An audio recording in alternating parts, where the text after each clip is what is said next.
Sejam bem-vindos a mais um Desenhados. E o desenhado de hoje tem um bigode de fazer inveja ao Tony. E fez mais pó que uma famela a fazer peões em terra batida. Ele é Pablo Escobar. Isto é uma produção da mídia.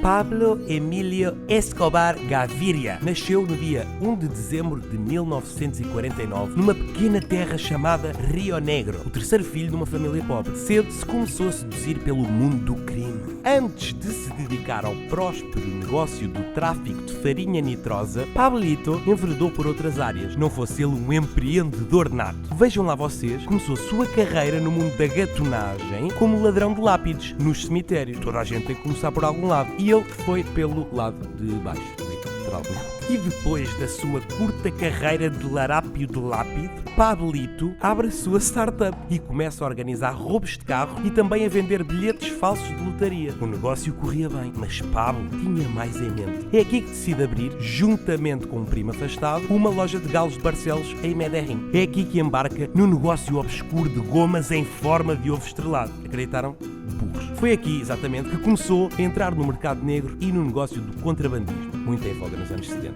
mas especificamente de cigarros.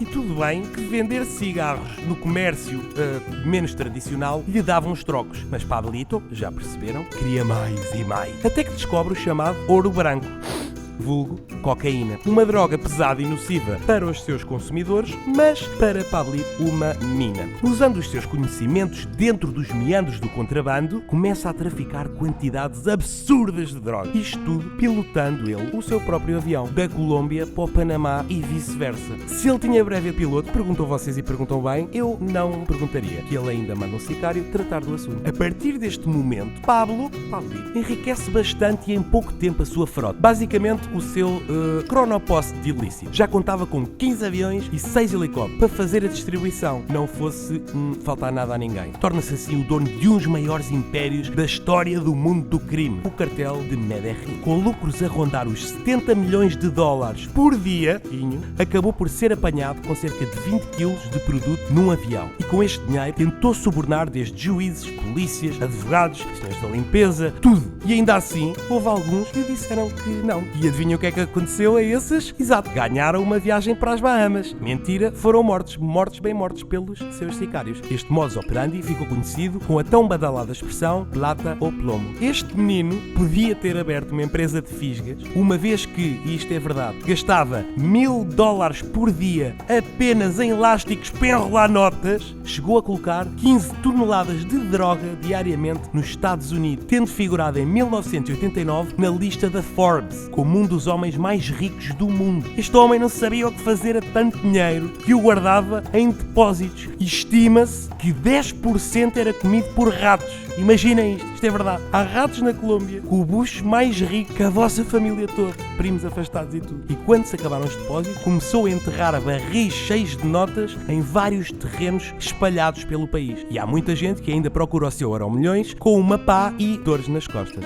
Pablo era também louco por futebol e fanático pelo Atlético Nacional de Medellín, tanto que o clube chegou a ganhar uns troféus, mas dizem que ele os ameaçava e pressionava de maneira algo violenta, que é uma coisa que nunca aconteceria por cá. Oh, cochete.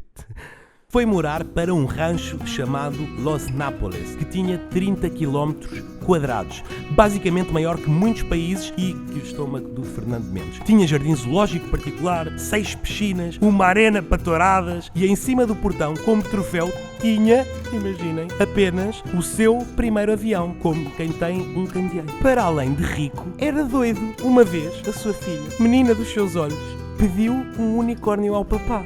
E o papá, em vez de fazer que um papá normal faria, quer dizer, filha, deixa de ser otária, por favor, fez o seguinte: mandou comprar um cavalo, mandou alguém implantar um chifre no cavalo e também implantar umas asas falsas. Óbvio que o cavalo morreu de maneira dolorosa, com uma infecção. E a filha aprendeu uma lição importante, que é, para a próxima, pese uma multa. No entanto, chegou uma altura em que a pressão dos Estados Unidos era tanta que Pablito se entregou às autoridades, com uma condição: ficar na sua própria prisão, desenhada e arquitetada por ele, bicho. Ou seja, um resort chamado Catedral federal, onde ele continuava a controlar o mundo do crime, mas apenas não podia sair. Dizem que José Sócrates já andou a tirar umas ideias. Não conseguindo mais lidar com a hegemonia criminosa do cartel, o governo dos Estados Unidos decide invadir a prisão e Pablo foge. Andou um ano desaparecido, tornando-se no homem mais procurado do mundo, até que em 1993 foi encontrado numa casa em Medellín, onde foi morto a tentar fugir pelo telhado. Pelo caminho deixou mais de 3.000 mortes no seu legado, desde 3 candidatos a presidentes, jornalistas, polícias, juízes, vendedores de gelados,